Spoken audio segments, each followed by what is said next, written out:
안녕하세요. 녹십자 아이메드 김상만입니다.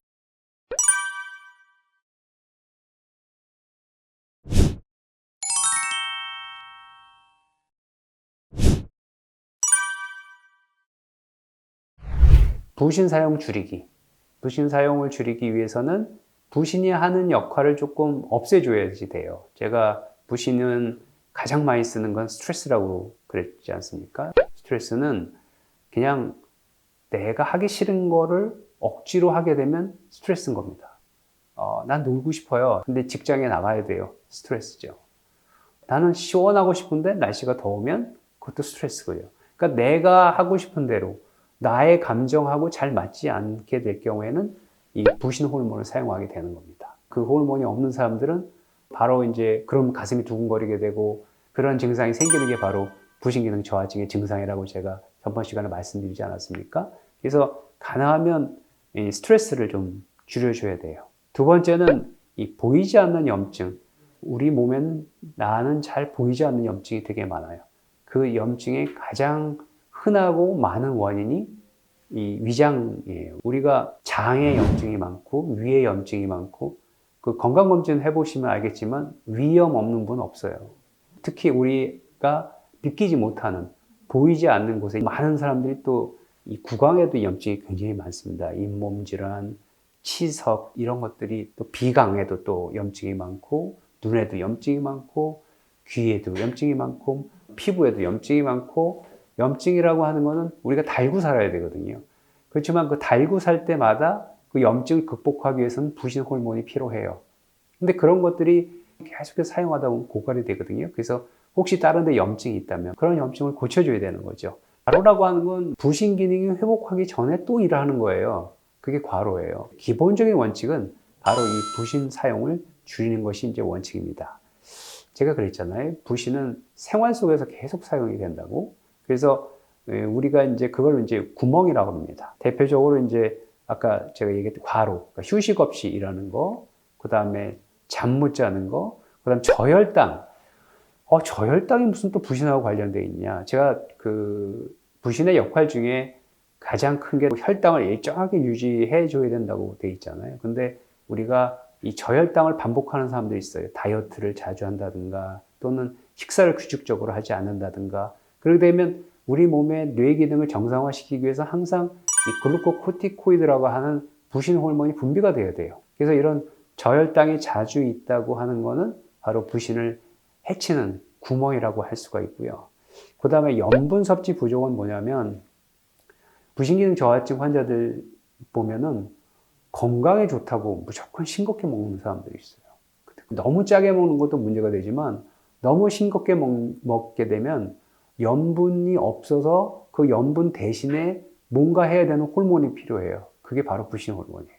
왜냐하면 혈압을 일정하게 유지해야 되고 그래서 이 염분을 너무 안 먹는 것도 부신 기능을 저하시켜주는 구멍이라고 할 수가 있습니다. 알레르기는 뭐 당연하죠. 알레르기 염증이기 때문에 알레르기는 싸워서 이기기에는 부신 기능이 너무 많이 소비가 돼요. 스트레스를 확 받거나 그런 부신이 떨어지니까 없었던 알러지가 생겨요. 그리고 여성 같은 경우에는 산모들이 출산하면은 염증이 여기저기 굉장히 많잖아요. 그러면 그 염증을 또 치료하기 위해서 부신이 많이 필요한데 그래서 산후 우울증이 오는 게 바로 이 부신 기능이 떨어져서 그런 거죠. 이 사귀기 싫은 사람과의 만남 이것도 보이지 않는 스트레스예요. 저한테 많이 오시는 그 주부분들 중에 부신기능 저하증 환자는 이 시부모와의 갈등이 굉장히 많아요. 그래서 남편과의 갈등이 이어지고 또 자식과의 또 갈등도 있고 우리 생활에서는 이 보이지 않는 스트레스가 굉장히 많습니다. 그래서 그런 것들을 자기가 스스로 극복하기 위해서는 부신을 강화시켜주는 방법밖에 없어요. 술, 커피, 약물, 이 부신기능 저하증 환자들이 약물 남용이 되기가 되게 쉬워요. 그래서 제일 많이 중독이 되는 게 커피라고 할 수가 있어요. 커피는 그러면 부신 기능에 도움이 되느냐? 도움이 줄 수 있어요. 왜냐하면 커피는 부신 호르몬 분비를 자극해요. 근데 자극만 해요. 부신을 만들어주진 않아요. 이것을 남용하다 보면 우리 몸에 부신 고갈을 만드는 원인이 될 수 있어요. 모든 카페인 음료가 다 그래요. 그 다음에 술. 술도 마찬가지예요. 술은 내가 받는 어떤 스트레스를, 뇌 기능을 억압해서 잃어버리는 거거든요. 하지만 이 술도 대사가 될 때 간에서 대사가 돼야 되고, 또 어떤 혈관이 확장되면서 혈압이 낮아지기 때문에 그걸 높여줘야 되고, 이런 과정에서 또 부신이 과잉으로 분비가 돼요. 그래서 술도 남용을 하다 보면은 부신 기능에 구멍이 됩니다. 그 다음에 약물도 마찬가지예요. 우리가 피로흡역자라고 하는 거에 대부분 카페인이 조금씩 들어가 있어요.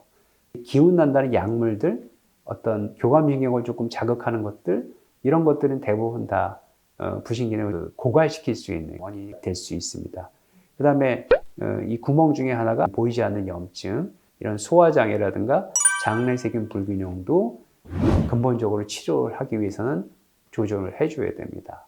또 어떤 어지러움증, 이 빈혈이라고 하는 거는 헤모글로빈이 없어져서 우리 몸에서 빈혈을 느끼는 거지만, 빈혈 수치가 낮아도 어지러우지 않은 사람들이 있잖아요. 그건 왜냐하면 부신이 보상을 했기 때문에 그렇단 말이죠. 어떻게 보면 그게 부신을 계속해서 남용하고 있다는 거죠. 그 다음에 중금속 오염도 그래요. 우리 몸에서는 이 중금속 오염되는지 내가 느끼질 못해요. 우리 몸이 조금씩 적응을 하면서 중금속에 축적이 되기 때문에 내 몸에 어떤 문제를 일으킬 때까지는 못 느낄 수가 있어요. 적응을 그럼 뭘로 했느냐? 그 적응이 바로 부신 호르몬이 해준 거거든요.